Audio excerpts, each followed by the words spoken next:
गांव के एक छोटे से कोने में बसा था रामू का परिवार। रामू एक गरीब किसान था, लेकिन उसके सपने बहुत बड़े थे। वह चाहता था कि उसका अपना एक पक्का घर हो, जहां उसकी पत्नी और बच्चे आराम से रह सके। पर गरीबी ने उसकी इच्छाओं को हमेशा दबाए रखा।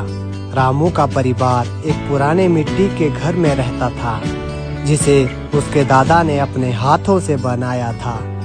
वह घर बहुत साधारण था, लेकिन उसमें एक अजीब सी गर्माहट थी। बरसात में दीवारें गीली हो जाती थी और गर्मियों में ठंडक देती थी, लेकिन समय के साथ वह घर कमजोर हो चुका था और हर साल मॉनसून में उसके गिरने का डर बना रहता था। रामू दिन रात मेहनत करता था, कभी खेतों में हल चलाता तो कभी मजदूरी करता। उसकी पत्नी गीता भी खेतों में काम करके उसकी मदद करती। वे दोनों मिलकर पैसे जोड़ रहे थे ताकि एक पक्का घर बना सके। एक दिन गांव के एक अमीर व्यक्ति ने रामू को सलाह दी, मिट्टी के घर को छोड़ दो, अब ईंट और सीमेंट का घर बनाओ। रामू को यह बात समझ में आई, लेकिन उसके पास इतने पैसे नहीं थे। वह परेशान रहने लगा। तभी एक दिन गांव के बुजुर्ग बाबा ने उसे समझाया, बेटा, मिट्टी का घर ही सबसे अच्छा होता है। यह प्रकृति के करीब होता है। इसमें रहने से गर्मी में ठंडक और सर्दी में गर्मी मिलती है।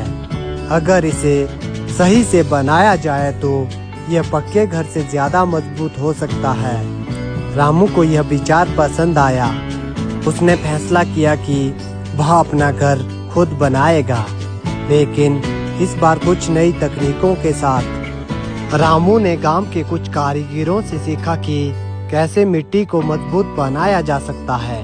उसने दीवारों में गाय के गोबर और चूना मिलाया ताकि वे बारिश में टिक सके। घर की छत बांस और घास से बनाई, जो प्राकृतिक रूप से ठंडी रहती थी। धीरे धीरे मेहनत रंग लाई। कुछ महीनों में ही रामू और उसके परिवार ने मिलकर एक सुंदर, मजबूत और पर्यावरण के अनुकूल घर बना लिया। गांव के लोग उसे देखकर हैरान थे। उनका कहना था, रामू, तुमने तो कम पैसों में ही एक शानदार घर बना लिया। रामू और उसका परिवार अपने नए मिट्टी के घर में बहुत खुश थे। अब उन्हें न बारिश की चिंता थी, न गर्मी की। सबसे बड़ी बात, यह घर उनके अपने हाथों से बनाया गया था, जिसमें उनके परिश्रम और प्रेम की मिट्टी जुड़ी थी।